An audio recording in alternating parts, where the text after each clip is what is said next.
All right, all right, all right. That's not a very good Matthew McConaughey impression. Good afternoon, imagination connoisseurs. It is I, the notorious RMB, once again here to talk to all of you, the Post-Geek Singularity community. Thanks for being here on a Saturday afternoon. It's been an interesting 24 hours.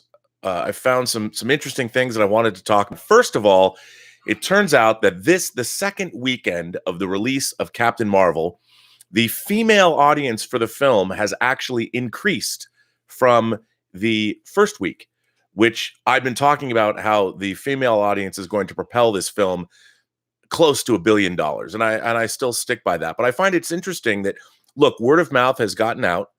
I think the female audience that might traditionally not turn out for a superhero film, because let's face it, strapping young male superheroes, while appealing on one level, aren't so appealing on another for members of the female audience. But now we have the first MCU female superhero in the guise of Carol Danvers as Captain Marvel. It's captured the zeitgeist, and it's nice to see the female audience going up. And the movie might make another $70 million. They're expecting it'll probably, the domestic cum will go up to about 260 million this weekend, which is good news for everybody, because when movies like this do well, it's only a good thing, people. Only a good thing. But I've been reading a lot of punditry, which has nothing to do with Captain Marvel, about the horrible tragedy, the horrible act of terrorism, let's call it what it was, in New Zealand, in Christchurch on the South Island of New Zealand, which I, of course, was lucky to live in for about 6 weeks, working on Lion, the Witch, and the Wardrobe back in 2004. So New Zealand itself is near and dear to me, and Christchurch is an incredibly beautiful place. And it's not enough that they had a horrible earthquake that killed 200 people back in 2011, but this great tragedy, this terrifically horrible tragedy. I don't mean there's no tragedies that are great, but it was a terrible, terrible tragedy that happened, took the lives of so far 49 people. But there's been a lot of rhetoric flying back and forth about politics, and the fact that this manifesto, the killer wrote this manifesto, and this was meticulously planned, and it really looks to be an act that was going to foment identity politics on both sides. He called out numerous people that he wanted and expected the media to go after. People like PewDiePie, who had absolutely nothing to do with this, now gets dragged into this horrible tragedy, and everything was flying fast and furious. But that's not what I really wanted to talk about today, because that's not what this channel is about. This channel is about, if anything, positivity. But it really got me thinking about, as I was growing up, I read and was exposed to a lot of material in the guise of whether they were the horror novels of James Herbert and Graham Masterton, two British authors who not only brought the horror and had great monsters and all kinds of things, but these books were incredibly violent and incredibly sexually explicit. And I, as an 11-year-old, 12-year-old, I probably shouldn't have been reading this material. It did not turn me into a crazy person, but it did make me think. The books of Stephen King, while having strong material, did not have as graphic of material as some other horror novels. And as I moved into the 80s, we had people like Michael Slade and Dave Scow and Skip Inspector, and there was a lot of nastiness that I was reading in horror novels. On the other hand, there was a lot of heady science fiction that I was reading. Things like Stranger in a Strange Land. I mean, I was exposed again at a young age to the concepts of free love, and what did all that mean? I don't think I'd kissed a girl yet, and I was reading about free love, and I was thinking about, all kinds of, if you read The Left Hand of Darkness, and there's issues of gender identity, and science fiction, fantasy, and horror literature traditionally tackles issues, again, that if you talk about them head on in normal circumstances, in the real world, people can get very cantankerous very quickly. But in the guise of science fiction, fantasy, and horror, you can, as we've talked about before, address issues of importance, especially the hot button issues of the day, but you do it within the context of a novel or a science fiction television show or a horror movie there are things that, for instance, the Cenobites in Hellraiser will tear your soul apart. Pinhead famously says, "We have such sights to show you." And the very idea that Frank Cotton, who opens the lament configuration, it's because even screwing his brother's wife is not enough to satiate his carnal desires. So he actually wants to open up a doorway to hell, meet the Cenobites, to transcend those physical pleasures that have become not enough for him. Now, these are heady issues that speak to basic human truths that we don't usually want to address firsthand, but they are constantly addressed in genre literature. Sure, they're addressed in all literature, but isn't it more fun when you've got the Cenobites leading you down the primrose path to the darkest depths of hell than, say, listening to, I don't know, your school principal tell you you're on the wrong path? I mean, that's kind of what I've always thought. Now, here's what I was also thinking is that we are entering an era that it worries me that somebody is going to look at my Amazon order list, or they're going to demand to come into my house and look at my shelves of Blu-rays and judge me based on the kind of material that I've consumed over my lifetime, whether it's comic books, whether it's novels, whether it's movies. I mean, there's going to be one day, and I'm sure that day, look, you watch The Handmaid's Tale. The Handmaid's Tale, I'm not a woman, so the nightmare of what forced procreation and forced childbearing for people that you don't even know, I can't imagine a worse fate than that, than probably sucking in a big lungful of Zyklon B gas in a concentration camp somewhere. Now, again, I don't mean to be on the dark tip here, and I don't want anybody to be turned off by this, because I'm going somewhere that actually is interesting, and I don't mean to be so dark. But I was thinking about the fact that it's this free flow of ideas that I was lucky to experience as a kid growing up within the bounds of genre literature that I would like to think shaped the world that I am in now today, shaped the person that I am today. And for the most part, I have discovered that science fiction, fantasy, and horror literature in all of its myriad forms, whether it's movies, whether it's comics, whatever it is pretty much a genre that is pro-human being in the long run. And even horror, even when you're railing against Cthulhu or the darkest of apocalypses, at the end of the day, it's the human spirit that usually triumphs. Now, in a lot of horror novels, humanity loses, but at the end of the day, there are still human beings being bonded together, raging against the dying of the light. And I think that, in a way, no matter what you're reading, if you're reading even about dystopian futures, there's still a future.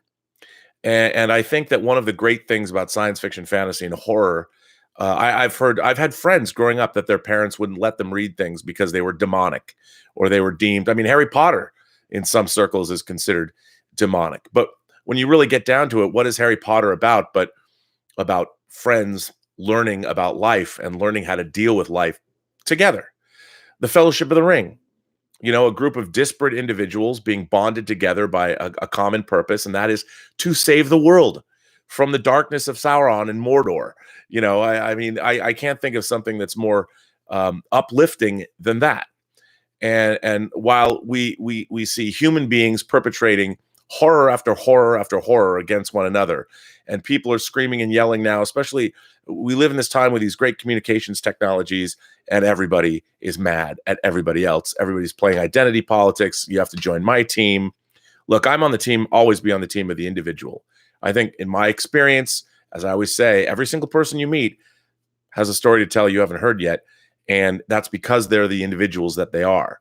And that is what I think is the most important thing to remember. Now, you can watch all across the internet and all of the news circles and all the intellectual circles and the intellectual dark web and all of that. People are raging about what's going on. Now, what happened, this tragedy in New Zealand, is being used to leverage people's points of view. There are people that are actively seeking out, if not a full-scale, real civil war between the right and the left, or between Americans. There's craziness going on all sides. And in light of all that, though, we still get things like Captain Marvel and seeing an uptick of the female audience this weekend. So that's a good thing. But it really gets me thinking about what's important about free speech. What is it that we as genre fans, why do we value what we value? And are we going to continue to protect and continue to support the voices that really, at the end of the day, bring us so much joy, but they also bring us ultimately a positive view of humanity? Even my beloved Stanley Kubrick, who people say he's a misanthrope, or people say that he's not pro-human being, that he's always making these dark movies. I disagree. I think one of the things that I love so much about Stanley Kubrick is that Stanley Kubrick loved mankind. He started out as a kid as a documentary photographer in New York City, documenting all the crazy stuff human beings do, the great stuff, the crazy stuff, the amazing stuff, whether he was covering a jazz musician or a fighter, a pugilist. He loved mankind. And the reason that he told the stories that he told, specifically stories like Full Metal Jacket, Barry Lyndon, Dr. Strangelove, Lolita, he was showing us the darkness, or sort of the foibles of humanity, the tilting at windmills, if you would, of humanity, hoping that we would glean the message from these movies is, don't be that way. Don't be like Redmond Barry. Don't be an asshole. It's like, that's what his movies are really all about. And in the same sense, he did love mankind. He loved we crazy humans that have to live in a world where we know that we have a finite amount of days left on the planet. He loved us, and we have to make sense of our lives, and what does it all mean, and what do we all believe? He loved all that craziness, and that's what his movies were really all about. So anyway, that said, I got a great letter. Once again, the letters that I'm getting on this website, on my website, if you want to send me something, go to the Burnettwork.net, where all of this content is being preserved and solidified and kept in one place. So you don't have to go searching through YouTube. You can go searching through my website, but I'm going to continue to put stuff up there. But people are sending me incredible emails. And this one that I want to read today comes once again from Willow Yang. And Willow Yang, as many of you know, she's definitely a very active member of the Post-Geek Singularity community. And Willow is always supporting me, and she always has interesting things to say. But she sent me a letter, and this letter is, I thought it was spot on, and I wanted to read about it. Gilbert wanted me to read about it too, and I wanted to read it. And this is what she says. Greetings, Rob.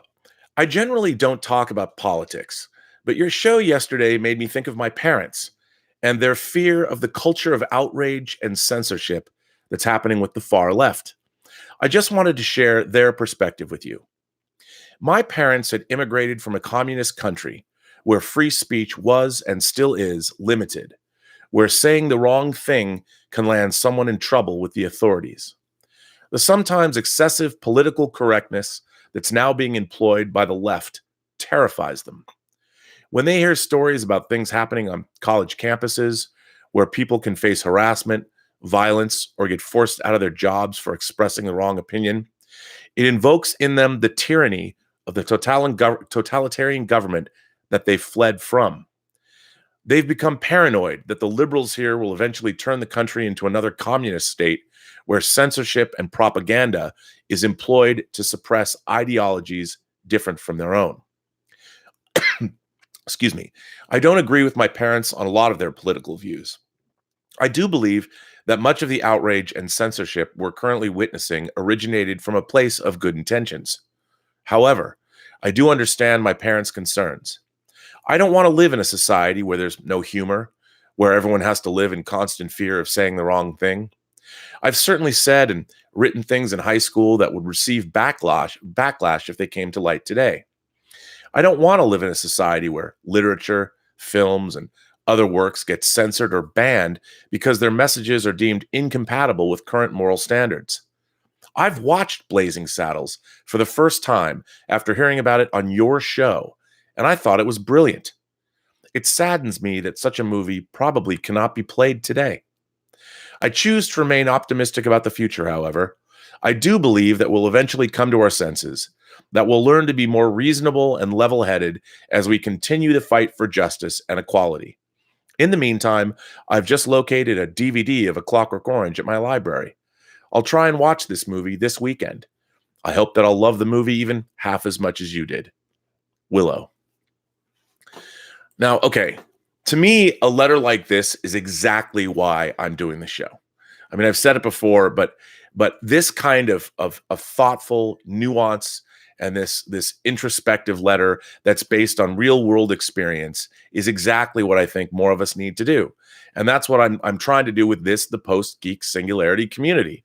I want all of us to come together as disparate nerds, geeks, all of us that love all of this stuff, to be able to come together and talk about it without throwing around vitriol. I mean, what I found more interesting than anything, and I had no idea this was going to happen when I started doing these chats, when I became a YouTuber, so to speak. I mean, I'm like, I'm not a YouTuber. Well, lo and behold, I guess I am now. I guess I call myself a YouTuber. I look at my analytics of who's watching this channel. But what's made it all worthwhile to me, and what was an unexpected benefit, are these letters from people like Willow. I mean, I'm getting such thoughtful communications from people. I have not received one "fuck you, you" missive. I mean, no one has said anything but things that are very interesting. And that was something I had no idea that was going to happen. And I know that there's, like, I think Bunyan Snipe, who's here, he's continuing these conversations elsewhere. I've heard. I have not been in one of them, but I think that's an incredible thing that we have to do, because ultimately, as I've said, I'm a humanist, I'm a futurist, and I've learned in my life from practical experience that the best results that you can get are when disparate people come together in search of a common goal. They're whether it's to make a movie, which is what I particularly enjoy, or whether it's to build something or write something or create something. I mean, I've seen that in my life, that's where I've had the most satisfaction and the most success. And I think, and what makes those things the best is when you have people from all kinds of viewpoints and all kinds of places, and they come from all different backgrounds, whether they're different ethnic backgrounds or different sexual backgrounds or different religious backgrounds. But I've found that it's those varying backgrounds, those varying perspectives, that ultimately make whatever you're trying to do in the long run stronger. And the acrimony and the screaming and the yelling and the fact that we're demonizing people is never good. You know, it's never a good thing, because demonizing people, we all have to live here. It's kind of like, I feel the same way about polluting our environment. The earth is a closed system. You know, we can talk about spewing whatever into the air all you want, but why would you want to do that? I mean, where do you think it's going to go? It's not like it's seeping out into space. I mean, it might if we get hit by an asteroid, in which case it really won't matter. But it's like I've said before, you wouldn't leave your kitchen like 10% dirty, you know, all the time. So this idea that there's an acceptable amount of arsenic in the groundwater, there's an acceptable amount of belching smoke from a coal fire plant. Now, that doesn't take away from the fact that people that have grown up in the coal mining industry are worried about their jobs. Absolutely. And I completely understand that. And we need to understand that. And people need to understand that the realities of life that people have had are rapidly changing now, and they're left adrift, and they're left scared about their own what is their future going to hold for them. And we all need to start thinking in those kind of terms, that the people that have grievances or the people that are mad are usually mad. They've got a reason. Nobody's just angry. There's there's no helping hands. You know, not everybody has read the kind of literature that we've all read, that we all love, and we realize, okay, you know, it's probably best we all band together as a fellowship, and we'll walk. I can't guarantee that the Eagles will show up and fly you to Mordor. We're gonna have to walk. Let's go. You know, we're used to that kind of thing. We are, by definition, because we like genre literature, we believe that ultimately humanity will prevail. You know, we will win, and I believe in that. And that's why when I read Willow's letter, I was like, I love how she wrapped it all up, that she's optimistic. I'm optimistic too. That's why I have these chats. And it has been bared out over the last 2.5 months by the letters I've been getting from people, which I think is fantastic. And I think that, you know, sharing these letters now has become kind of this important thing to me. I'm like, I want to share these letters that people are sending me, which are thoughtful and for the most part positive. And they, to me, make me think about the issues of the day, because I'm always worried that somebody's going to come take my movies and books away, but they probably won't, because nobody wants to carry those things anymore. They're too heavy. Just try and take my Jack Kirby omnibus away. No way will you be able to do that. It weighs 100 pounds. But anyway, I think that, but again, like we talk about the loss of physical media and the fact that things can be edited digitally and removed and taken away and look, we're still fighting these ideological battles all over the world, when really we need to start looking more forward than backward, and we have to start finding out what we all have to offer, even though we're all different wacky people. At the end of the day, we all have to offer something. You just have to find out what it is. You might not even know that you have something to offer, but you have this thing. I just read an article about a guy who grew up in Montana. I just read it today. And he grew up in Montana. He wasn't particularly on the fast track to go anywhere. And he apparently could speak German, and he decided he wanted to go to college, and his parents weren't that into it, but he could go to Germany and study and go to college for free. And it turns out he made this incredible breakthrough about lichen, because where he grew up, he saw lichen on trees and found out it was like this dual. He went against the traditional scientific thinking, and he found out that it was this really interesting look. I don't know where this article is. I just scroll through and I read these crazy articles every day, but look up German guy lichen. I don't know, but read this article, because you know what? I think it's in the Atlantic. And it's all about how he challenged the scientific thought that everyone thought was put to bed about what lichen actually is. And it turns out he found a whole new way of thinking about it. Now I'm like, how cool is that? Some dude from Montana makes a scientific breakthrough about lichen, of all things, because he ended up going to college when he didn't think he was going to. That's what I'm talking about. I love stuff like that. So you never know when whatever gifts or whatever thoughts or whatever attributes you have that you think nobody would ever be interested, suddenly you might find yourself in a place where you're leading the way. You become the beacon that is shining the light into the cave of discovery or the cave of exploration or whatever it is that your uniqueness brought to whatever you brought to bear, something that nobody else has brought to bear. But if you don't have that mindset, if you grew up in a mindset that didn't give that to you, then I understand. But I'm hoping that these chats would make people realize that all of you, as somebody, every one of you has something interesting to say about all of these topics. I mean, I'm curious, because every person has a different experience of the world. It's funny. Again, I always hark back to Blade Runner, and I whenever there's a tragedy in the world, like we saw what happened in New Zealand, I think to myself, what about all of those people what about the unborn generations that are never going to exist because of these senseless acts of violence? But I think about that whenever a plane crashes. I think about that whenever a volcano erupts. Whenever human beings are removed from the planet in any way, shape, or form too early, I wonder about the future, like the butterfly effect. How many generations of people? What were those people that will now never exist? What were they supposed to do? I mean, what could they have done? You just never know, and it's something I think about like a lot, and that's why I always hark back to Blade Runner. When Roy Batty says famously, "I've seen things you people wouldn't believe. Attack ships on fire off the shoulder of Orion. I've seen sea beams glittering in the dark near the Tannhauser Gates." All those moments will be lost in time, like tears in the rain. I feel that way every time I read about people that leave the world too prematurely. And, when it comes back to the acrimony that's been developing, that I've seen develop over free speech issues and watching college kids on campuses screaming at their professors, like, really? Kids are going to school now thinking they know more about their professors while they go to college. I mean, I knew that when I went to college, I pretty much knew very little. And the whole point of going to college was to listen and to find out and to explore what I did know and how about what I did know would translate into the rest of my world, the rest of my life. And that's why I went to college.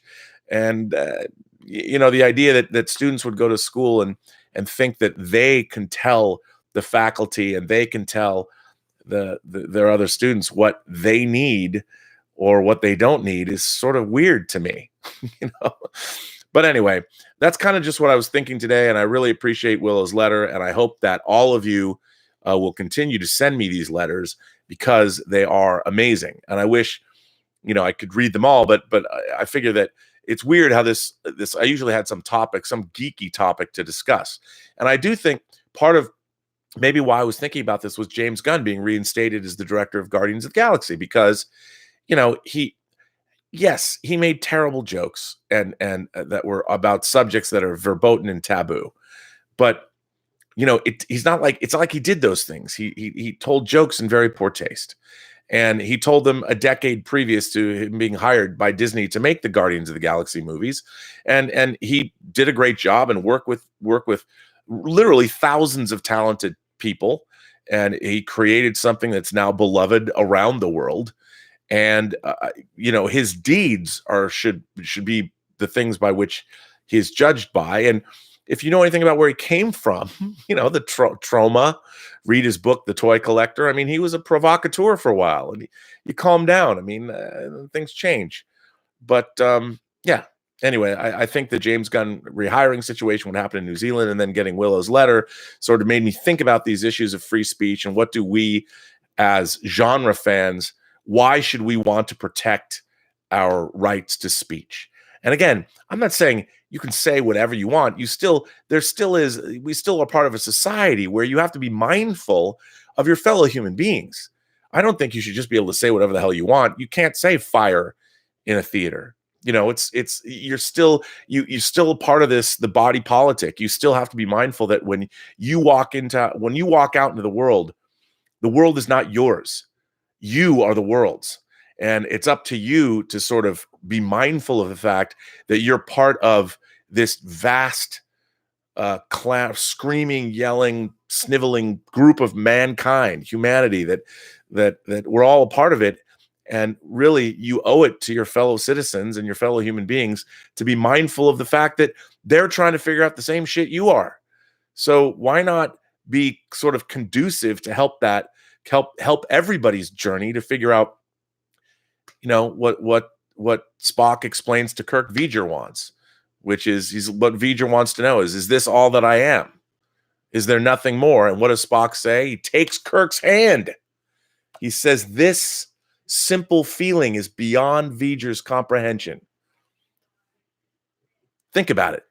Think about what it's like to hold the hands of a fellow human being. If it's somebody you love and somebody you cherish, it's easy. But whenever you're in a situation, whether you're at church or whether you're in a place where somebody asks you to put your hands out and hold hands with a complete stranger, think about how hard that is to do. Some people might find it easy. I find it difficult. I find it hard. If I'm wondering, are my palms too sweaty? Is this weird that I'm holding hands with another guy that I don't know? Is he going to think it's weird? It's amazing. And think about that. I think about that. But anyway, that's kind of what I was thinking about on this Saturday. So I'm going to go answer questions. Bunyan Snipe is here. He says, is Adam Warlock the main villain in Endgame? I don't know. I don't think so, because I think if Adam Warlock is going to be introduced into the MCU, I think James Gunn's going to be the guy to do it, because he's already touched on that in Guardians 2. So I think that's probably a no. That'd be coming out of left field, but maybe not. I mean, I think here's what I think. Here's, if you want to know my endgame theory, and I really, listening to John Campea talk about this, I really think here's what I think is going to happen. I think in Endgame, I think Captain Marvel and Thor are going to track Thanos down, and they're going to find him, and they're going to say, "Please, you have to undo what you've done." And Thanos says, "I can't. What is done is done." And they're going to come back to Earth. Everyone's going to be morose, and the situation itself is going to be the problem. They're going to have to figure out, what can we do? How can we change? How can we stop this from happening? And it's not going to be a knockdown, drag out fight. It's going to be like Kevin Feige was always talking about, the all good things situation, where you have 3 different time periods. The Avengers are going to go through the quantum realm. They're going to visit They're going to go into the past and they're going to visit various time frames, and they're going to have to prevent the Infinity Stones from falling into the hands of Thanos, and then perhaps defeat him in some other level and change the timeline. So I think it's going to be the situation itself that's what they're trying to prevent, and not a big bad. As much as I would like to see Kang the Conqueror show up, I don't think he's going to. But anyway, and I don't think Adam Warlock's going to show up. But that's what I'm doing. Willow Yang is here. Well, Willow, thank you for your letter. I actually just finished A Clockwork Orange about an hour ago. I still need some time to digest the movie, but my initial reaction is thumbs up. That's I can't wait to hear your reaction. I hope you send me another thoughtful letter, because I've watched that movie 100 times. It's one of my favorite films. And you know, that movie has a very difficult, I think a difficult message, which is that even if a human being chooses to do evil, chooses to do bad, it's more important that they have the right to choose than to have your behavior modified in such a way where you lose free will. You lose the ability to make a choice for yourself. And that's, I think, a ballsy thing to talk about. And remember, Kubrick, that was a literary adaptation. Anthony Burgess famously wrote that novel. The language, the Nadsat language, that sort of cross between English and Russian that Alec and his Droogs speak in those. That's all part of it. I'd be very curious to hear your analysis. Terry Flynn is here. Terry Flynn says, I used to be a uni professor and was glad it was mainly research and not teaching. I can't do safe space, but I like Wikipedia, US British potty mouths. You know, it's interesting because what happened at the Evergreen State College, my alma mater, one of my alma maters, back in 2017 was I didn't recognize the place I was going to school. Didn't recognize it at all. And I love British, Cockney slang, and no one can turn a potty phrase like the British. And I love it. And I agree with you. Mainly research and not teaching. Yeah, I can understand. Celadon Sound is here. How are you, sir? Endgame. Let's say it's been 3 years since Infinity War, and in the wake of their loss, new families have come together and had children. What are the moral implications of reversing the snap? Imagine if you had a family post-snap and they were to be torn away from you. Is that heroic? Dude, that is really compelling. Now, therein, my friend, lies a really interesting science fiction concept. Do the families, if you're going to do the Avengers, even have the right to go back and change things back the way they were? And those families that have been born, the children that have been born since the snap, do they get eradicated from existence? See, these are the kind of moral and ethical quandaries that science fiction and fantasy does so very well. Now I'm obsessed now. I'm not going to stop thinking about this, because I want to know. And I'm sure, look, in the movie, they're not going to deal with this idea, but really, really interesting. Really interesting. Are the people that were born after the snap, if there's people, like if it takes place 3 years later, maybe they get around that by saying it only takes place, I don't know, 6 months later. It'll be really interesting, but that is a really interesting conceptual idea. I love this. And again, that's what science fiction, fantasy, and horror does best, is this kind of thinking, this kind of moral quandary, and I love this kind of, see, this is why I love these conversations, because you come up with this, and now I'm going to spend the rest of the day thinking about, should they reverse the snap? Or was what Thanos did supposed to happen? Was that part of the moral order of the universe? I mean, because we're all going to die, ultimately, our lives, did what Thanos, the needs of the many outweigh the needs of the few or the one? I don't know. I mean, a lot of people say what Thanos did was monstrous. I sometimes think, well, was it? I mean, our lives are finite anyway. They're gonna end at some point. Or do we deserve to live longer, or will?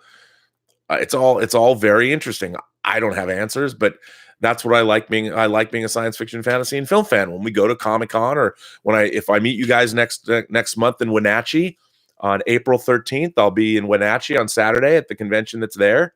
You know, if you want to come see me, we'll sit down and hash it out and have these conversations, because that's one of the great, let's face it, one of the great things about being a geek is to be able to sit down and have these kinds of conversations and hopefully not killing each other by the end of the evening. But these are really interesting moral dilemmas. Michael Michael Stenberg says, love the show, Rob, and the new Yoda. We could all learn from his wisdom. You will know the good from the bad when you're calm, at peace, passive. This Yoda used to be over here. I'm moving this stage. I'm going to be moving this way so you can see back. I've got a wall, not a wall, but kind of a wall of my Hot Toys figures here. Just been adding to it. I think I'm going to I've never had my Ultron on display. I've been able to take, figures out, and I'm displaying them here, and it's going to be fun when you can see my Hot Toys figures behind me, and I'm not blocking the kitchen with my head. But that Yoda used to be over there. He's wearing one of the Free Enterprise hats that we gave away to the crew. It's my last one. And so you'll be seeing Yoda. He's also wearing, if you can't really see, he's wearing a lot of my badges from cons in the past. So Michael Stenberg, thank you for that. Jedi uses the Force for knowledge and defense. I agree. I'm sorry, my Yoda's bad. I'm just no Frank Oz. I'm sorry. R.C. Leclerc sends me $1. Thank you, sir. I appreciate. Oh, I'm going to read what you said before this. Down below. On the Avengers Endgame poster in the top right corner, there's a hand reaching out of the darkness. Theories on who or what this signifies. Ooh, I haven't looked at that. Hopefully it's not Manos, the hands of fate. I don't know. I mean, I think maybe it's all symbolic. I see Thanos. He in the first Infinity War poster, Thanos was there. He was present. But in this, he's kind of in the background. Sort of what he's done is sort of overshadowing everyone. So I think that his hand is going to be something that they're going to be talking about throughout the entire film, and how to reverse what it was he did. But I don't know. Dr. Gaster says, Endgame theory. Team goes into the quantum realm to combine their universe with a universe where the other half was dusted. That's interesting. I don't know. I don't know if they can they do that? I don't know. That's interesting. That's an interesting thought. I don't know. Gil Babel says, didn't they tease Galactus at the end of the last movie? I don't think. No, I don't. I wouldn't say that they did. But I would like to see them do that, because I am a huge fan of Galactus. But I want to see the Kirby, the first Galactus. I want to see his giant spaceship. That's like as big as a planet. I want to see him walking around saying "I hunger." And somebody suggested on this chat that Michael Shannon should play Galactus. That's the greatest. I mean, his face looks like it was drawn by Jack Kirby. I love Michael Shannon. I would love to see Michael Shannon for Galactus. Everybody start the hashtag Michael Shannon for Galactus, and send it. And Kevin Feige, he's on Twitter. Hashtag it. Tell Kevin Feige that I sent you there. that these Robservations chats. Michael Shannon for Galactus. It's got to happen. Ryan Berzamato, like Burnett, Berzamato. Ryan Berzamato asks, hey, RMB, huge fan. What are your thoughts on A24? I assume you mean A24, the distributors, the great film distributors. I love A24. Like there are two dreams that I now have in my film career. One, I want to make a movie that has the 20th Century Fox logo in front of it still. That's all I've ever wanted to have that. I want to make a movie with that logo. And two, I want to make an indie film that is picked up and distributed by A24. I think A24, I don't know anybody at A24. I've never worked with A24. A friend of mine did. But I think they have, whoever is acquiring films for A24 has great taste, because they brought us movies like, especially their genre fare, like they brought us The Witch, and they brought us Hereditary, and they're bringing out Midsummer, that was directed by Ari Aster, who directed Hereditary. And if you guys haven't seen the trailer for Midsummer, like, I'll watch any movies about cults, crazy cults. I mean, if you've never seen the original, not the Neil LaBute version of Wicker Man with Nicolas Cage, which as a lot of people hate that movie. I find things in it I like, but go back and watch the original from the early 70s, I think 73, the original Wicker Man with the Equalizer and Christopher Lee. If you haven't seen the Wicker Man, I mean, here's a couple of 70s cult movies you got to watch. You got to watch the Wicker Man, and you got to watch Race with the Devil, which is great. The Race with the Devil, why no one's remade Race with the Devil with Warren Oates and Peter Fonda and Loretta Swit, I don't know. I mean, those are cult movies I love. The Devil's Reign's a great cult movie. The Devil Rides Out is a great cult movie. I mean, I love any movies that have great cults. That Martin Sheen movie and the Believers, devil cults, I love it. I love movies about cults. I don't know why, because cults fascinate me, and they can be anybody. And Race with the Devil, I think, is my favorite cultish movie. But you should check it out. Topher Rock says, "Oh, love the new podcast. Cody Miller's knowledge is impressive. Not on your level, though. Haha. Happy St. Pat's. I'll be having some adult sodas tomorrow." For those of you who don't know, we just dropped a new podcast yesterday called Best Movie, Worst Movie. You can find it on iTunes, and the podcast is hosted by myself, Olympic gold medalist Cody Miller, the swimmer, and John Campia. And the premise of Best Movie, Worst Movie is we talk about a certain genre of film, in which case, in the first episode, we talk about the Marvel Cinematic Universe. And we pick what is the best movie from that and what is the worst movie from that.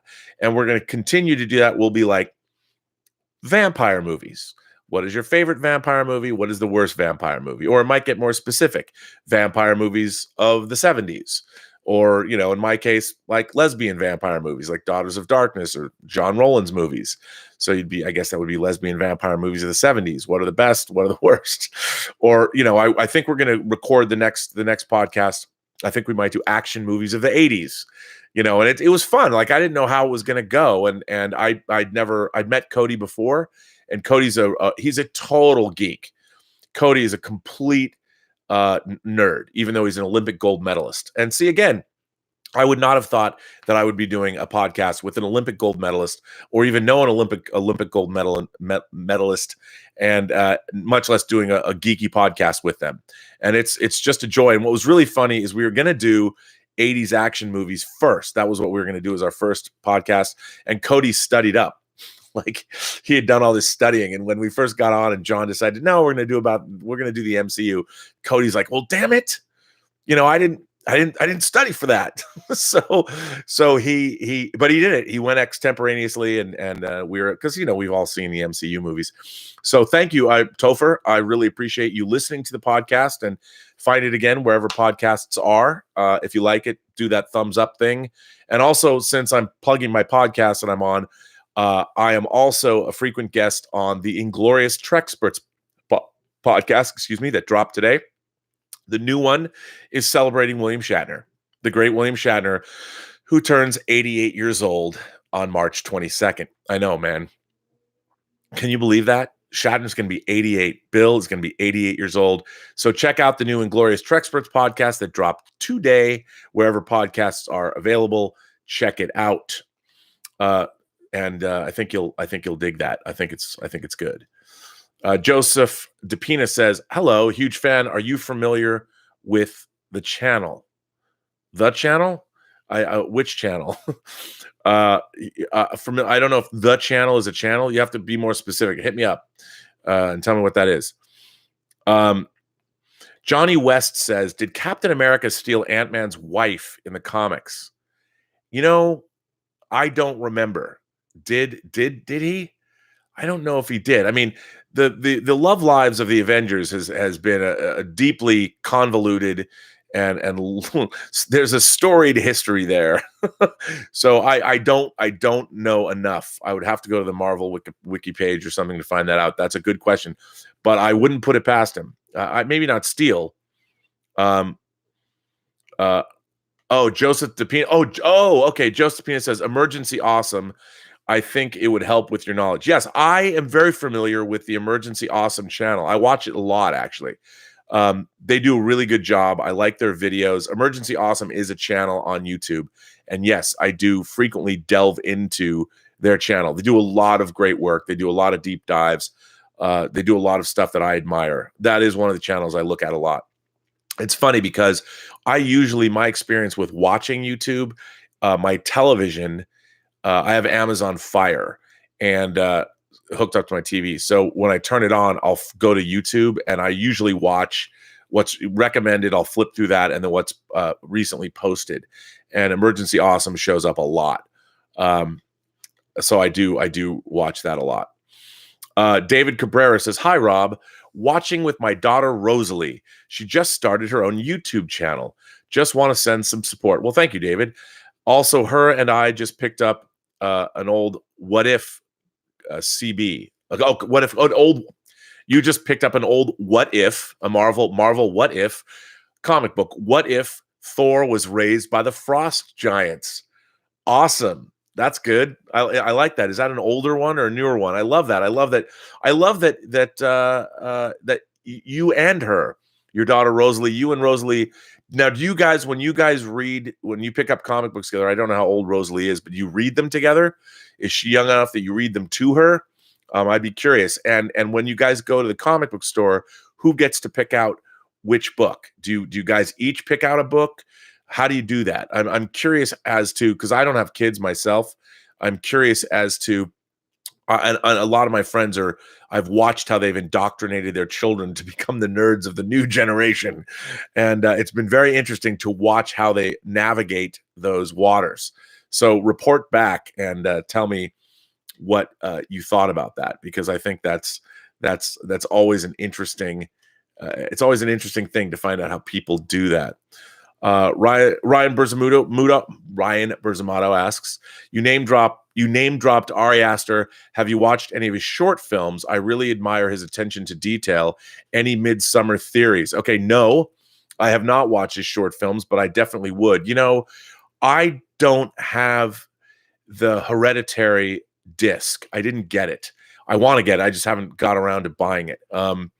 Are his short films on that disc? I'll look and find out, because that's definitely on. I have a list of things I haven't bought that I eventually, when I have an extra few shekels to get around to buying them, that is on my list. I'm very behind on my Blu-rays, but I don't have any Midsummer theories. I'm curious. Maybe I'm wrong. I'm just assuming that it's a horror film. Maybe it's I don't know, but man, it looks pretty good. It looks pretty good to me. I think something bad is going to happen. I think whether it's a fertility festival, whether Baphomet's going to come up from the depths of hell and impregnate a woman. I don't know. All I know is that, man, I'm in. If you guys haven't watched the Midsummer trailer, and it's Midsummer like it's spelled, I guess, the Scandinavian way or something, after this chat, go and watch the trailer for Midsummer, because, man, that shit looks dope. I can't wait to see it. I'm like right up my alley. It's funny. When I was a kid, I spent a lot of time in the bookstore, and the horror section, the horror novel section, was always the section that I liked the most. But the thing is, a lot of horror novels, and if you guys, there's a book that came out by a guy named Grady Hendrix, and it came out, I want to say, at the end of 2017. Man, I don't know. It's called Paperbacks from Hell. And basically it's an overview of the lurid paperbacks of the 70s and 80s, of which I own many. and I thought it was totally awesome that Grady Hendrix went. And I'm like, Grady Hendrix, I don't even know if that's his real name. Isn't that a character from The Shining? Mr. Grady. But it's so great. And there's a lot of horror novels from the 70s and 80s that were bad. Like that things I wouldn't like. I was not into, as Dan Schweiger says, the Munsters. I didn't like the Munsters. I like the weird, the things that were conceptually interesting. Like that's why I love James Herbert's books. Like James Herbert's The Fog, which has no relation to the movie, and James Herbert's The Dark. And of course, I discovered James Herbert's books because of The Rats. I read The Rats at summer camp. Somebody had The Rats in summer camp, and I read it. And of course, there's the Rats trilogy. You can never get enough of James Herbert's Rats novels. They actually adapted the Rats. It wasn't very good though, unfortunately. But yeah, and that led me to like Graham Masterton, who wrote The Manitou, and then he wrote Revenge of the Manitou and Burial, which was the third Manitou book, and then he's written on Blood of the Manitou. But if you look at these books, now they're all like, I look at my paperback collection, I have a pretty good. A lot of them got damaged in a pipe broke, which kills me. I had the best. My horror paperback collection was second to none. Some of them I lost when a storage locker mishap because I was an idiot. But yeah, I had 1,000 horror paper. I still have a lot, but the Grady Hendrix paperbacks from Hell book. Just even if you don't even read the books, it's so much fun to read paperbacks from Hell and read what everything was about. It was great. What a fine era. What a fine era to warp a young mind like my own. But yeah, I highly recommend getting Grady Hendrix books. But yeah, Ryan, I don't have any Midsummer theories, but man, it just looks good. Alexander Wilson says, you mentioned Friends and Netflix spending money, but Friends viewership is higher than a lot of their original shows. Is it really a bad investment? No. You're absolutely right about this. So for those who don't know what Alexander is referring to, I was talking about an article on the show that says that Netflix spent $100 million this year to keep Friends on Netflix. That's the licensing fee that they paid. Now here's something really, really interesting. First of all, the TV, how do you make money in television? Well, of course you get paid per episode, but if you're a television creator, how television can get so rich is as television shows become older. Eventually, all television shows are deficit spending their first year, but as they get older and they get sold into foreign markets and they get licensing fees from all over the world. So suddenly, in 1 year, Netflix paid $100 million. How long has Friends been off the air? So everybody that gets a little taste of that money, that $100 million licensing fee gets distributed across everybody that has a stake in that, including the cast, including the production company, including the network. And that $100 million check for a show that's how many years old now? That's how you make your money. That's how people who work in television on a hit television show can become 100 millionaire, even a billionaire. Yeah, that's how you make a lot of money. But so what Alexander is referring to is an article came out in Forbes earlier this week that talked about that Netflix, who has been spending all this money on original programming, that their original programming actually is eclipsed by shows like Friends that has more viewership than their original programming, because it's a marquee title. People know that, and it's easier for people to go watch episodes of Friends than other things. However, what Netflix is hoping is that by spending money on original programming, that eventually people are going to come to Netflix for their original programming, the same way that they go to HBO to see Game of Thrones or The Night of, or hopefully Watchmen. But yeah, I think that Netflix and they show that their Netflix, like Grey's Anatomy, outgrosses, or not outgrosses, but more people watch Grey's Anatomy on Netflix than a lot of their original fare. But eventually that's going to go away because the people that own these things are going to want to retain it. But as long as Netflix has that money, but I'm like, this is why Netflix has the cash flow issues and why they're borrowing money, even though they're pulling in $1 billion a week. But yes, Alexander, I agree with you. I don't think, I don't get me wrong, I don't think that Netflix is making a bad investment by spending $100 million on Friends. What I do think is that they're buying and spending, they're spending a ton of money creating new programming in the hope that their own original programming will then supplant Friends as their most popular programming. But I think that it's interesting. I'm watching Netflix. It's like there's things that drop. Triple Frontier, for instance, the movie Triple Frontier, which J.C. Chandler, who directed A Most Violent Year, which is another great movie, he directed this film. It's got a great cast. It's got Ben Affleck. It's got Oscar Isaac, Garrett Hedlund. Is it a great movie? It's not a great movie, but I thought it was a really pretty good movie. I really enjoyed it. But That's just yet you don't even know what's there. They don't. I wish they would have a weekly magazine show where they would what's new on Netflix or something, because there's more and more programming. There's all kinds of weird foreign programming I might be interested in. There's all kinds of reality shows that I might be interested in. There's a lot of, like, I've become obsessed with this show with this British actress and this British architect where they travel around the world and look at the world's greatest homes. That's all it is. I sit in bed with my girlfriend and we watch a show, and it's great. And because it's great, because so many of these homes, there's so much really interesting ingenuity going on, and the people that made them fascinating. And for me, it's an uplifting experience. I don't think about myself going like, well, I'll never have enough money to live in a house like that.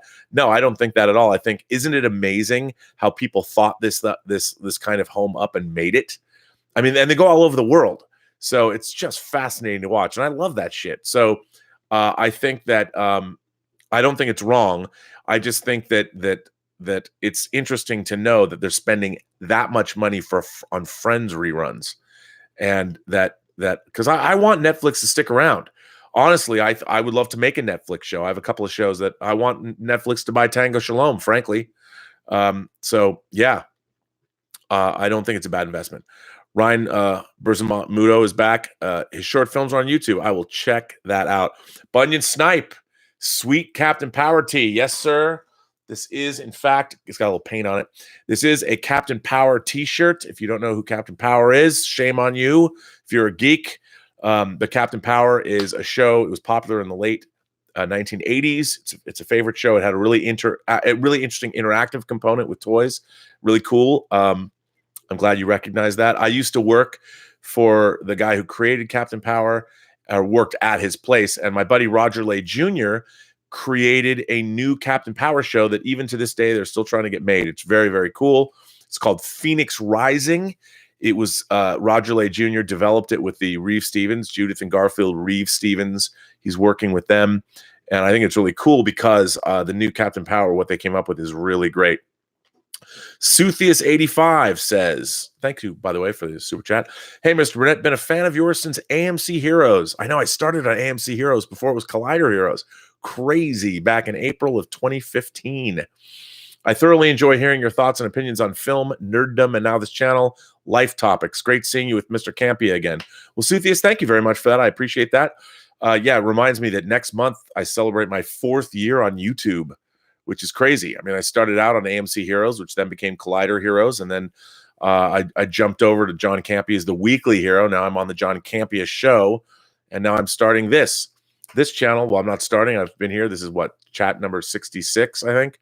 Order number 66. Maybe I should go take out all my sideshow clone troopers and have them all turn on me. What a way to celebrate the 66 Robservations chat. Jedi Knight and friend to Captain Solo says, really like Brie in Captain Marvel. The sci-fi stuff was fun. You know what? I'm with you. I thought it was very cool. I loved seeing the Star Force and the Kree, and I love that whole opening scene. I thought it was really tense. I thought they did a great job directing that opening standoff, and things weren't what they seem, and it was really, really cool. You know, I've seen the movie 3 times, and I quite enjoy it. I quite enjoy Captain Marvel a lot, and I'm just happy to see another space-based, even though it's Earthbound as well, but another science fiction superhero movie do well at the box office. You know, I mean, Captain Marvel, even though it was part of the MCU, was a new character. Even though we had old characters in it, it was a new character. I thought it was great. I really like Brie Larson in the role too. I really like the whole storyline. I like, as I said before, all the identities. And after this, I'm going to be recording. I've got to answer some questions for the John Campia Show, so I'm going to go do that too, and talk about Captain Marvel. So I thought it was fun. I agree with you. Anthony Gonzalez says, Gunn is back in the family. Now he can possibly direct a Star Wars or X-Men or Silver Surfer, Nova, or even Moon Knight, which he pitched to Marvel. Bring them all on. You know, good on James Gunn. To me, James Gunn is my hero. His career trajectory still inspires me. I hope one day maybe I can make another movie. R.C. Leclerc says, thoughts on Saga by Brian K. Vaughan. Brian K. Vaughan's Saga is incredible. It's one of my favorite comics. I have the hardcover editions. It's beautiful. And for anybody who likes comics, man, Saga and fantasy, Saga is incredible. You guys should all read it. It's really, really good. Eternitine Forever, one of my favorite handles here. Eternitine Forever. Eternitine Forever asks, what's your thought on the Japanese live-action superhero genre, Spider-Man, Kamen Rider, and Super Sentai and Ultraman? Okay, what he's asking about, and Super Sentai is basically Power Rangers, just so you know. Kamen Rider was their first superhero, and these are all and Japan did a crazy Spider-Man. If you've never seen Japanese Spider-Man, go Google it because it's some crazy shit. And Ultraman, of course, there's a new Ultraman show coming on in Netflix. I love this stuff. I grew up loving this stuff. I talked about how I could never see any of it. My parents, when they went to Hawaii when I was a kid, they'd always go to Hawaii once a year. They would stay on Maui at the Kaanapali Beach Hotel, and they used to go to this store called Hakabundu's that was in a strip mall in Maui, and Hakabundu's sold Bandai, or maybe it was Poppy back then. It was before Bandai. They basically sold die-cast metal toys from the Super Sentai and Kamen Rider shows. And they would buy them for me because I collected Dinky and Corgi toys, and that was what they'd bring me back from Hawaii. Now, I didn't know what these things were.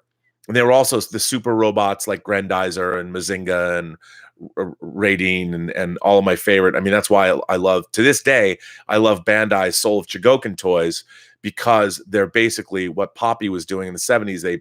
They're doing better now. I mean, you know, I love going to guys Getter Robo and Getter Robo G. I have these awesome Getter Robo die casts. I used to have one sitting here, but I got to put them up on display so you can see them. But I love those shows. And as a matter of fact, when I turn my camera around, I have a quarter scale figure that Enterbay made of the very first Kamen Rider, the green Kamen Rider, which you should look up, Kamen Rider and his motorcycle. So I'm a huge fan of that genre. I mean, it's hard to watch. I don't like Power Rangers. I'll tell you right now, I don't like Power Rangers because what they did with Power Rangers, which I have to say is pretty brilliant, they would buy those Super Sentai shows and they would bring them to America, and they cut out all the live action stuff, and they retained all the Japanese produced monster stuff, like the Toho monster battling footage. They would keep that, and then they reshot American footage with all the American actors playing the different Power Rangers, and all the different incarnations of Power Rangers have been that kind of thing. And I objected to that as a kid. I'm like, even as a kid, I was not a kid when Power Rangers came on, but just, I'm like, what? They can't dub them? You know, why do they have to cut them apart? Because I'm a purist. But I've always loved Japanese sci-fi. I loved Ultraman. I mean, there's so many different iterations of Ultraman. I don't know what my favorite Ultraman is, but that new Ultraman looks dope. I want to watch that. I mean, are you kidding me? It's great. And I still like to buy, you know, when they had the Getter Robo Apocalypse, when that came out on, you guys, I know I'm off in the weeds here, but yes, to answer your question, I do love Japanese sci-fi. And I do love Super Sentai and Ultraman. I mean, I do. It's funny. There's just too much. There's just, maybe when I finally go off into the great beyond, whatever that is, I'll feel better because my mind will finally be quieted. That I don't have to keep looking up all this stuff. I mean, Soul of Chogokin just released. They're releasing like the Messiah version of the Getter Robo G's, which is Dragon, Poseidon, Raider, you know, all in one, but in like the God Mars format or whatever. Yeah, just look up Soul of Chogokin, CHOGOKIN, which is, you know, soul of metal or whatever it means, and look up the Bandai Soul of Chogokin line. You know, if you love Japanese super robots, check it out. Stubble McShave is here. Stubble, how are you, sir? Are you already celebrating? Do you guys celebrate St. Patrick's Day in Ireland, or is this something that we culturally appropriated here in America? Stubble McShave says Harry Dresden has a talking skull as an advisor just because Jim Butcher's writing teacher told him not to make the advisor into a talking head. I love that. I did not know that. Well, you know what? Whenever your writing teacher tells you to do something, remember, you're the one doing the writing. They're just teaching you how to do it. Patrick Glanville says, I get annoyed when the prequels are dissed. I feel that Sith is a great science fiction movie and gets tarnished by episodes 1 and 2.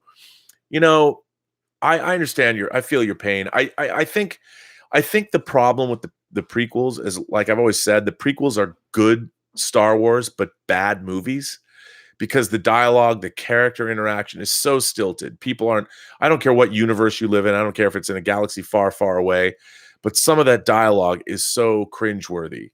You know, the whole thing about sand getting everywhere. But, you know, especially if you turn off the sound, like if you turn off the sound and just watch the movies. I wish they had like the music only track, or better yet, do what I used to do when I was married. You put on techno music and you put on your favorite movie and you turn the sound off on your favorite movie, or not your favorite movie, but something that's visually arresting, like the prequels, and you can pulsate electronic dance music while the movies play, and they look like the greatest movies ever made. But then again, so does Barbarella, if you do it that way. Magic K says Common Rider OG concept was horror series for kids. That's, yeah, you know, kind of was. I mean, what was great about those is they always had these crazy monsters in them, and I love that stuff. I mean, I thought it was great. You know, I thought all that stuff was really awesome, and I really did love all that stuff. And there's some crazy stuff in that Japanese monster sci-fi stuff. Pre-life teaser says knowledge is never lost. The medium on which it is stored can be destroyed, such as books, film, etc. However, knowledge can't be destroyed. That's true. The knowledge can't be destroyed, but you know, if every copy of Clockwork Orange was destroyed, and that is a possibility, the negative can be destroyed, then all of that art is lost forever. And I would not like that to be the case. That would be bad. But you're right. I mean, knowledge, as long as it can be passed along, that's what Ray Bradbury's Fahrenheit 451 is about. Suthius85 also says, glad to hear you're a fellow Godzilla fan. What are your thoughts on Shin Godzilla's design? I honestly can't stand it, but I enjoyed the movie. No, you know what? I thought Shin Godzilla was kind of badass. I mean, look, if you go back to classic Godzilla, like the Godzilla from especially the 60s Godzilla, gets a little goofy. I mean, Godzilla almost has the face of it. He's getting a little cat-like, little feline. And the modern era of God, you know, there's different Godzilla continuities for those of you who don't watch Godzilla movies, but I'm a huge fan of the different various Godzilla continuities. And the 90s era Godzilla started to look pretty badass. I mean, the Godzilla redesign was badass. And while the Shin Godzilla redesign's a little weird, I really like Shin Godzilla a lot. I mean, it's not my favorite design of Godzilla. But I love this. If you guys haven't seen Shin Godzilla, if you've never seen a Godzilla movie, or you have no interest in seeing a Godzilla movie, Shin Godzilla is really interesting because it's almost as if, imagine a movie that takes place from the point of view of FEMA, you know, the Federal Emergency Management, Association. If FEMA had to deal with the aftermath or the ongoing giant monster attack of Godzilla. That's kind of what Shin Godzilla is like, and it's pretty awesome. I really liked it. I mean, I really like Shin Godzilla. Suthius, if you want to know my favorite Godzilla movies, my absolute favorite early Godzilla movie is Godzilla versus Monster Zero, or Godzilla versus the Astro Monster. Rodan is, I think, my favorite overall classic Godzilla movie. I love 92's Godzilla versus Mothra. And I love Godzilla GMT All Out Monsters Attack. I love that movie. And, you know, I love the modern Godzilla movies are all pretty worthy. But those are some of my favorites. Yeah. Let's see. Nacho Man Andy Cabbage. I don't think you've ever said anything to me before, Nacho Man Andy Cabbage, but I like that. Doctor Strange said that when he looked at the 14,605 scenarios, only one scenario was successful. Yes, and it's amazing that he looked at all those. But yeah, I think, and they're playing out that scenario. They're doing that scenario now, and I think Doctor Strange was instrumental in helping doing whatever's happening now. They are playing that scenario out. They didn't lose. They're playing the scenario out now. I mean, they did lose, but Thanos, there was no way to stop Thanos from snapping his fingers, but that doesn't mean the day is lost. Nerf Herder 21 says, hate to be dark, but did Thanos snap include the unborn baby of pregnant women? I think it would. You know, if you really want to go down, this is a really interesting, again, we started out talking about dark subjects. I do think that Thanos' snap would apply to the unborn babies that were being held in the wombs of their mothers. And I think a lot of women lost their children. I do believe that. Stephanie Littlepage is here. She says, Midnight's Edge After Dark, do you think you might find yourself some time to go to the next fan appreciation weekend in Kingsland? Well, that's not being addressed to me, but I don't know. I don't know what that is. Oh yeah, that's the one with the bridge sets. I don't know if I could do that. Donnie Pearson says, speaking of Olympics, I am so stoked about next year's Olympic Summer Games in Tokyo. Go Team USA. Anyone else? Yeah, I went to my first Olympics last year in Seoul. It wasn't in Seoul. It was in Pyeongchang. But I went to the Olympics last year, and it was great. I'd love to go to the Tokyo Olympics. That would be best. Vesna says, Robert, that best and worst movies could only find on iTunes, nowhere else. It's supposedly, I had nothing to do with putting it up, but best worst movie should be everywhere. That's our podcast with Cody Miller. So check it out. I don't think it's just on iTunes. Moonspot Row X or XX, Moonspot Row XX says, Dracula 2000, the marriage between Catholicism and Dracula worked for me. May not be my favorite Dracula movie, but it's up there. Yeah, you know what? I kind of have a soft spot for that. I thought it was kind of fun. I'll watch any vampire movie. But I could see that. Yeah. Crixus Maximus is here. Hey, Crixus. Hey, everybody. You've got to hear Shatner rap Mark Antony's Julius Caesar speech. Well, Crixus, thank you. Not to be self-serving, but yesterday, of course, was the Ides of March. And for those of you who know, I made a movie called Free Enterprise, and Shatner singing or rapping Julius Caesar's speech, Friends, Romans, Countrymen, is a big part of that. I put up that video. I tweeted that, so look for that. You can find it on YouTube. Tom Bateman says, hey, Rob, whatever happened to that Post-Geek Singularity meetup for Captain Marvel? Jamesons need to be drunk. Yeah, I just have been too busy. I've been working on Tango Shalom and doing these chats and running around doing podcasts, and it's just been nutty. Jeff T says, but I maybe we'll do it for Infinity War. Jeff T says, in the Ultimate Avengers universe, Cap and Janet did have a kind of thing, I believe. Yeah, well, that could be. I could see that in the Ultimate universe. I didn't know that. Vesta says, wow, Cap was naughty in the comics. Oh, Cap, you naughty, naughty man. Come on, Vesta. You said you like naughty things. But yes, the ultimate, for those of you who don't know, there is the Ultimate universe that is, it is not part of the main Marvel main Marvel Comics universe. It was a different universe where they in the main Marvel Comics universe, Nick Fury was a white dude. And in the Ultimate universe, he looked like Nick Fury. He was a black dude. And I love the Marvel's Ultimates universe. I love the Ultimates. If you want to read the Ultimates was their version of the Avengers, and go read the first 12 issues of that. It's great. Gary Wintle says, the time vortex was caused by Thanos using the Time Stone to restore the Mind Stone. Avengers traveling to the Battle of New York cannot take the Mind Stone as the timeline requires Wanda to kill Vision. Interesting. I think that's going to be really interesting to see. I'm really curious how they're going to deal with Endgame. And you know what? Every day, we get closer to Endgame.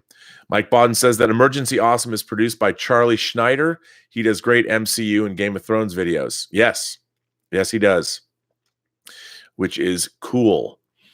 Let's see. Silver Surfer's here. Emergency Awesome is a tad poser. Pardon me. Silver. I love that Silver Surfer. That's cool. Emergency Awesome is a tad poser-ish for me. He gets way too much lore incorrect for his status, in my humble opinion. I can't speak to that because I haven't watched enough of his videos, but I could, I think there's so much lore to know now. But yeah, I could see that. I can see that people could be annoyed if his lore was not up to snuff. I could see that. Richard Fairhurst says, if dusted people returned to a world that moved on for 2 years, they would be poverty-stricken. Doubling population in rebalanced world would be destructive, like flooding. Another great point. I think this is what I love about speculative fiction. You have a clearly absurdist idea that Thanos used the Infinity Stones in the Infinity Gauntlet and snapped away half the universe's population of beings. But I love then applying the real world physics and the real world reality of what would happen back to that scenario. That's why I think I love zombie. Dawn of the Dead is one of my favorite horror films of all time, the original Romero Dawn of the Dead. And I think one of the things that always attracted me as a kid who was reading horror novels was the thought of like, okay, if this were to happen, if the zombie apocalypse were to take place, what then would happen to our society? How would it work out? The other day, earlier this week, I found myself sitting in a pub eating a burger, and I came in halfway through World War Z, and I ended up watching it twice all the way through because honestly, at that particular moment, I had no place else I was supposed to be, and I hadn't seen World War Z except once in the theater, and I really hated it because if you want to read a great book that's more of a documentary style book, read the book of World War Z. Put the movie out of your head. The movie has nothing to do with the book. Read the book World War Z, and if you don't want to read the book, and I normally don't recommend these things, I've said it before, get the audiobook of World War Z. It's awesome because it's basically a documentary style approach to the zombie war. And it's these people looking back at what happened. It's fascinating. As a result of that, Mel Brooks' son, actually, who wrote that book, became a consultant to various think tanks because he had done a lot of research into what would have happened if the zombie apocalypse really occurred. So I love it when people, I mean, isn't this great that we're discussing these geeky topics and you can sit there and go, okay, well, if they redo the snap, would they redo the snap at the moment it happened? Or would they redo the snap later? Or undo the snap, I should say. And how would that work? And if they did it like post-snap, would that be like a deluge of people on the earth? I think these are all very, very good questions that I wonder if they're going to address in the film, if they in fact are able to undo the snap. Because I don't think that the undoing the snap would not have its own ramifications or problems, because it probably does. David Cabrera says David Cabrera said that he and her daughter bought a What If comic together. She's now 19, but she's been indoctrinated from a young age. Her and I are huge comic book fans. I'm a big DC guy, so Superman became her favorite. All right. What do you think of Bendis's run on Superman? Be curious to hear your thoughts. Vesta says, "Oh, Al Pacino in Devil's Advocate was great. God has really confused rules. Think, but don't see. See, but don't touch. I'm a fan of man. I'm a humanist." It's terrible, Al Pacino, but I love that. I love Devil's Advocate. Taylor Hackford's Devil's Advocate. Taylor Hackford made two movies that I dearly love that never get enough love. One is Blood In, Blood Out.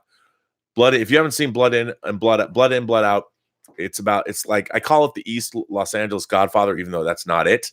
It's derived from stories and the life of a Chicano poet. And it's great. It's epic, but don't get the Bound by Honor version. There's a cut version of it. But if you get the DVD, if you get Blood In, Blood Out, Bound by Honor, they use both titles. You got to get the long version. Get the 3-hour version. It's great. My Carnal. Love those movies. Taylor Hackford directed that, and he directed Devil's Advocate. Devil's Advocate is so good. I mean, Devil's Advocate would have been the perfect horror novel that I would have read when I was like 13. I would have found that book and be like, this book is awesome. And truly it is awesome. Jonathan Renteria says, Cap answers the moral dilemma in Captain America Civil War. He says, this job, we try to serve as many people as we can. Sometimes that doesn't mean everybody. If we can't live with that, maybe next time no one gets saved.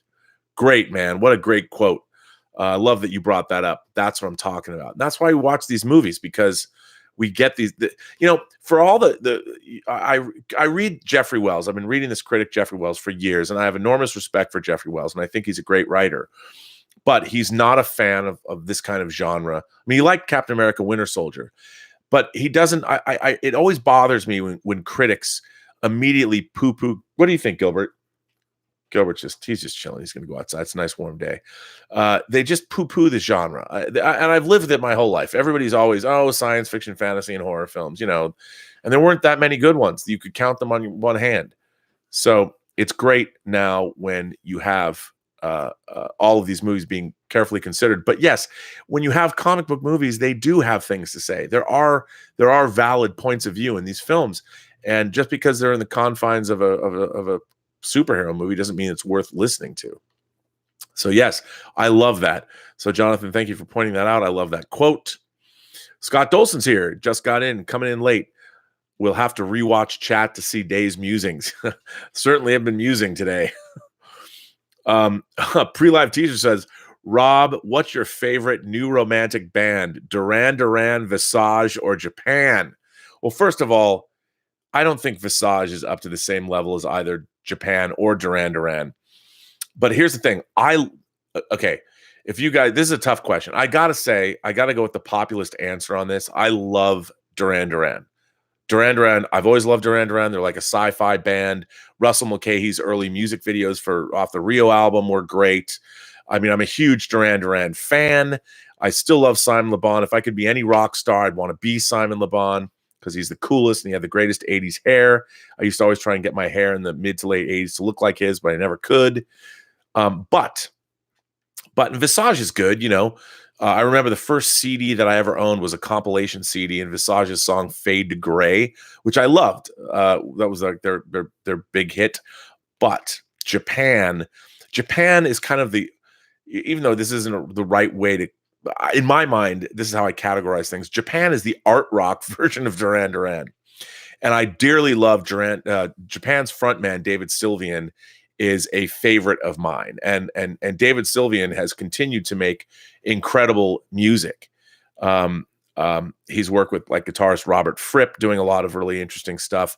And, his David Sylvian's, not only his work with Japan, but even his solo stuff, like his album Secrets of the Beehive. And one of my favorite David Sylvian songs is Orpheus. Japan is a fantastic. I've got a lot of import Japanese CDs of Japan, not because I thought it was cutesy, but because they made a lot of really interesting compilations and it was hard to find Japan CDs back in the day. Usually they were import CDs. I'd either get them from the UK or they were Japanese compilations. So I'd have to say Duran Duran's my favorite, but I love Japan and I really love David Sylvian's continued work that he's doing even now. That song, his song Orpheus kills me. Anyway, good question though. No one ever asked me music questions. Prepper James says, what did you think of Star Trek Discovery this week? They finally had character development and then the shot, yeah, I know. I heard that. I haven't seen it yet. But you know what? I don't think that I understand that even if a character is bad, shooting characters out of airlocks, I don't know. I haven't seen that yet. That's more of a Galactica thing than me. Scott Dolson asks, as an editor, if you saw it, how did you like Topher Grace's Star Wars Always? I loved it. For those of you who haven't seen it, look up or try and find actor Topher Grace's Star Wars Always. It's really it's very clever and it's really well done. Really well done. Anthony Morales says, I love the beginning of Captain Marvel, but it really started to drag for me in the second half. Like, I can see that. I mean, you don't have to love everything. I mean, I really enjoyed it. I mean, I loved it more than I thought I would. So, yeah. Let's see. There's more chats I haven't got to. Let's see. Suthius85 says, after discovering Super Sentai as a teen, I couldn't go back to Power Rangers. I thoroughly prefer Super Sentai more dramatic, more gritty in most cases. Yes. Okay. For what he's saying is the original shows that things like Power Rangers were based on, the Japanese, their idea of what's acceptable for children is very, very different than what is acceptable for children in this country. I think America infantilizes children. It's ridiculous. But children's entertainment is much more violent. It's much more, I think, sophisticated. And the Super Sentai shows, the original Power Rangers shows, are, I think, much better. I agree with you. I can't go back and watch the American shows. I mean, one of my favorite animes of all time is, of course, Space Battleship Yamato, as we know here as Star Blazers. And if you watch the original versions of Space Battleship Yamato, they're far more adult and far more people get just wasted on that show. And all of that's excised for the American children audience because, oh no, we even though we're going to show war, we don't want to show anyone die. So I agree with you, Suthius. I totally agree with you. Nola Nerd. Hello, Nola Nerd. I've seen. I've appreciated you, your responses on some of the videos. I've got to respond to you, but I thank you. I thank you for your support, and I thank you for commenting on these videos later after the fact. Are you? Does that mean you're a nerd that lives in New Orleans, or are you a nerd about New Orleans? Like the whole history of the Cafe du Monde or something. I would assume you're a big nerd about everything, not just a nerd about New Orleans. New Orleans is one of my favorite cities in the United States. If you people haven't gone to New Orleans, and don't go during Mardi Gras, although Mardi Gras is fun, go during Jazz Fest. If you want to go to have a great time, go during Jazz Fest. Go for a week. You'll have a great time.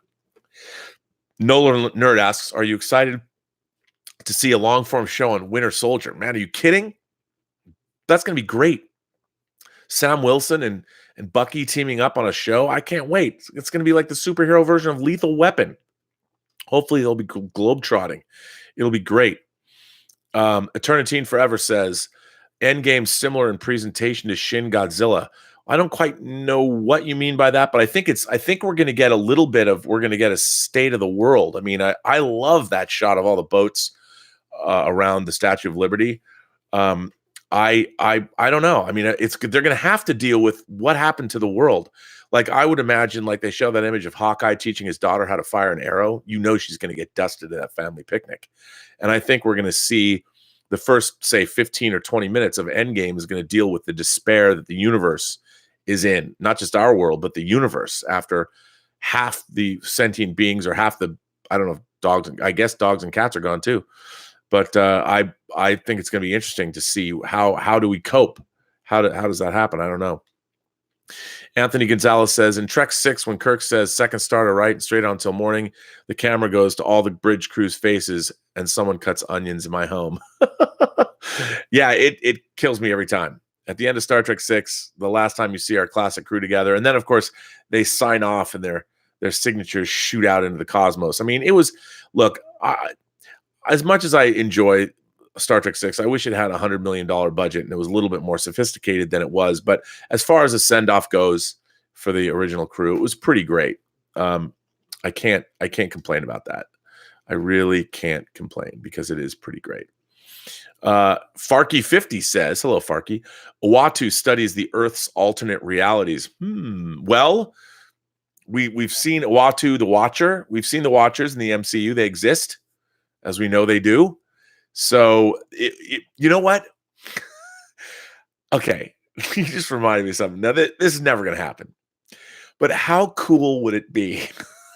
How cool would it be if Uatu, if Endgame starts out with the Uatu the Watcher giving us a recap of what happened? I mean, they would never do that. But wouldn't it be cool? You know, like it was one of those what if, you open it up, even though it's not a what if, but if it was like last time, to catch you up, you actually had the Watcher come out. Man, if James Gunn was directing Endgame, it might. It might happen. But I love that. I mean, I love the Watcher. Stubble McShave says, Garrick, I think I joined the wrong Intel service. Yes. Man, how great is Garrick? So good. Such a great character. Deep Space Nine, so great. Now, have you guys seen? There's a video a fan created using smart learning, whatever the term is. He used an AI to up-res Deep Space Nine to HD, deep learning or whatever it's called. I watch it. It's interesting because I get everybody's always talking to me about up-resing Deep Space Nine. Here's the problem: you can make AI as sophisticated as you want, okay? And I get it. Eventually, they'll be able to up-res, but you're still filling in. You're still trying to fill in information that's not there.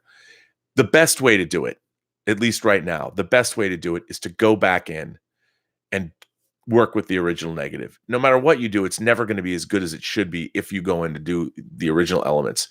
Any shortcut is not going to work as well. So, Read by Nature says, I haven't watched Shin Godzilla, but bought it for my niece. I did watch a bunch of the old ones when there was a marathon of them as a kid.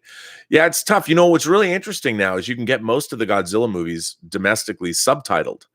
And it's very interesting to watch a Godzilla movie subtitled as opposed to being dubbed, because it's just it's a different experience, and it makes in a way it makes it sort of it's more erudite to read a Godzilla movie with subtitles. It might seem silly, but because in Japan, at least in my mind, I might be wrong about this, but I've always believed that in Japan, they're not thinking to themselves, oh, we're just making a Godzilla movie. They're trying to make a great science fiction monster movie. So when you watch a Shin Godzilla, it's very earnest. They're not like we watch Godzilla. Americans watch Godzilla, and we immediately, there's part of us that don't take it seriously, and I've allowed myself to retain my childlike sense of wonder. So I'd like to think that I take it seriously. Like, I take Godzilla versus Monster Zero very seriously.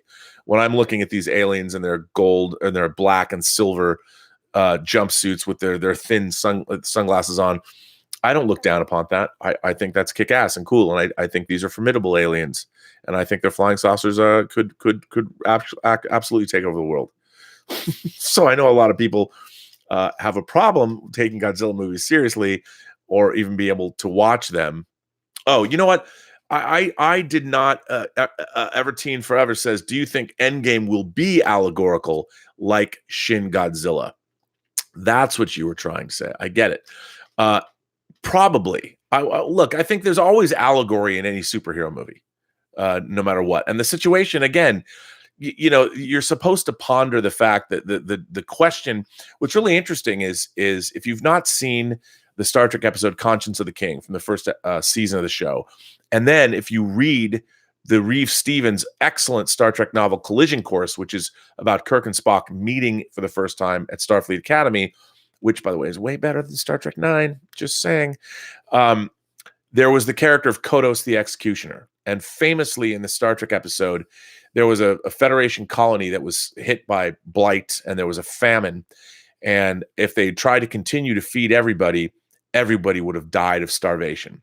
So Governor Kodos, who was ruling this colony, came up with a fairly unique solution to this problem, which was he was going to put to death half of the colony to stretch out the resources and allow the other half to live, and indeed was doing that.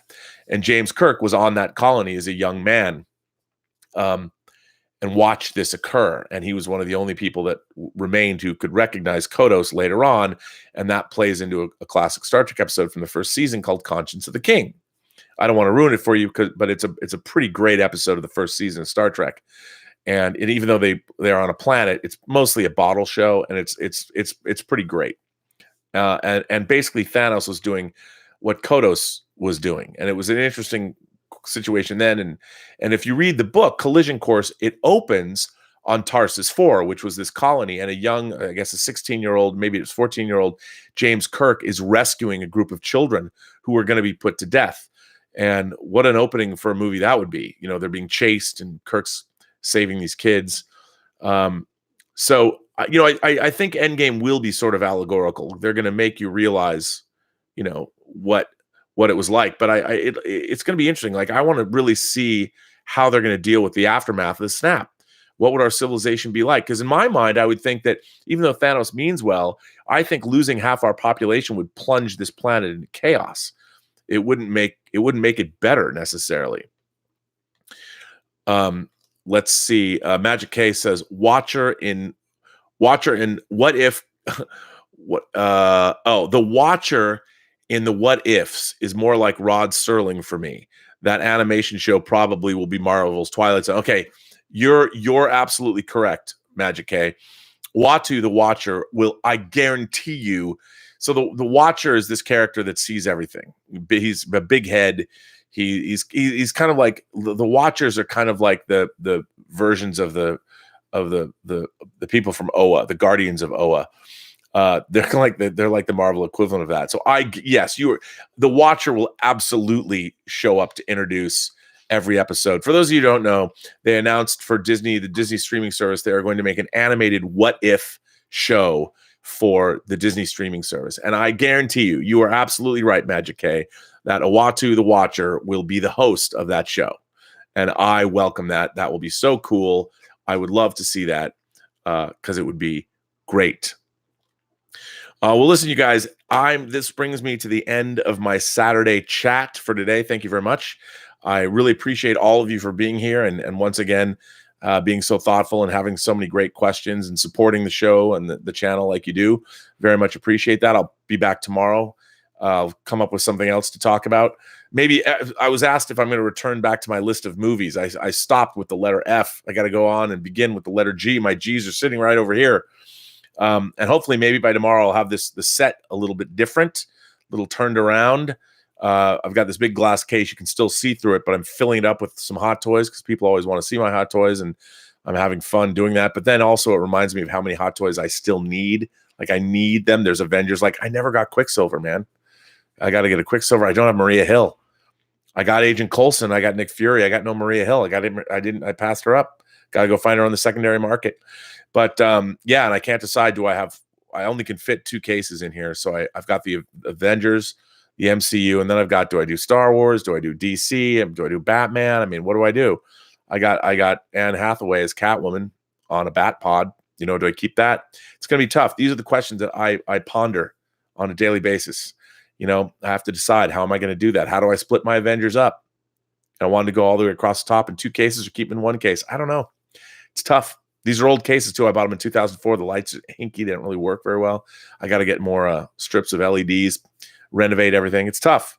It's tough. These are the questions geeks like myself ponder. But anyway, thank you all for being here. I appreciate you participating and supporting the channel, and subscribe and tell people to join the chats. Keep sending those questions in because, boy, you are a thoughtful bunch, but I would expect nothing less of you, the Post-Geek Singularity. So this brings me to an end to this chat. And remember, every person you meet has a story to tell that you have yet to hear. All you have to do is listen. And I will sign off. This is my sign off I use on my answering machine and have for years. This is the end of Robservations chat number 66. But as always, have a better day.